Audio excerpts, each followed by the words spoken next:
ఎకరాలు మన జగనన్న కాలనీ పెట్టారు కదా, ఇది ఆల్రెడీ ముంపు ప్రాంతాలు ఇవన్నీ.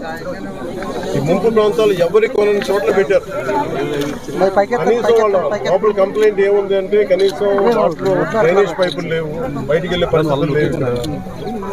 ఇది మనం మీకు చెప్పినట్టు కదా, బుడమేరు ప్రాంతం అంతా కూడా ఇలాగే పరివాహక ప్రాంతాల్లో లోతట్టు ప్రాంతాలు ఎక్కడైతే నీళ్లు అవంతరాలు లేకుండా ఎలా సాగాలో అలాంటి చోట్ల లేవు. అలాంటి చోట్ల ఇల్లు కట్టేయడాలో లేదంటే స్థలాలు ఇచ్చేయడాలో ఆక్రమణలో కూడా ఇదంతా పరిస్థితి. అలాగే దీనికి సంబంధించి పొలాల గట్ల మీద దాదాపు ఇది చెప్తా ఉన్నాక 2 లారీల ఏరియా రోడ్డు ఇది ఎన్క్రోచ్మెంట్ జరిగి దాదాపు మొక్కలు వేసేసారు. అది కూడా కొంచెం క్లియర్ చేసి ఇబ్బంది ఉండదు అనేది చెప్తా ఉన్నాను. మేజర్ ఏంటంటే ఇక్కడ ఒక కల్వర్ట్ కావాలి, బ్రిడ్జ్ కావాలి. ఆ బ్రిడ్జ్ ఒకటి వేస్తానని చెప్పి మాట ఇచ్చాను. ఈ వరదలు తగ్గగానే దీన్ని వార్ ఫుటింగ్లో చేయించాలని చెప్పి కలెక్టర్ షణ్మోహన్ గారు కూడా మాట్లాడుకుంటా ఉన్నాం. ఇదేంటంటే ఇది మనం ముందున్న ఇదేనంటే ఇప్పుడు ఎవరు చేశారు, ఏం చేశారు, ఇది అది మేము పొలిటికల్గా అది మేము మాట్లాడుకుని తెలియజేస్తాం. కానీ ప్రస్తుతం ఇక్కడికి వచ్చింది ఎంత ప్రిపరేషన్ ఉంది. ఇన్ఫ్యాక్ట్ వరదలు మనకి ముంపు గురైతే ఇప్పుడు దాకా పొలాలకే ముంపు గురైనాయి.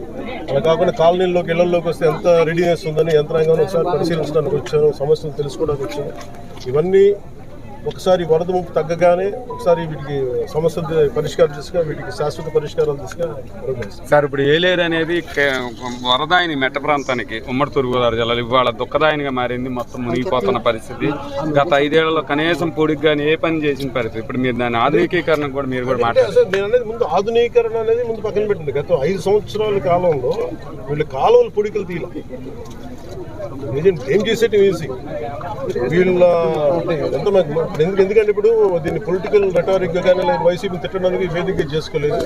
దీని గురించి ప్రత్యేకించి వాళ్ళు అన్న ప్రతి మాటకి, వాళ్ళు చేసిన ప్రతి పనికి సాక్ష్యాధారాలతో సహా వాళ్ళు ఏం చేశారు, వాళ్ళు ఏ స్థాయిలో పెట్టారు అనేది మీకు చాలా కూలంకషంగా మీకు వివరిస్తాను.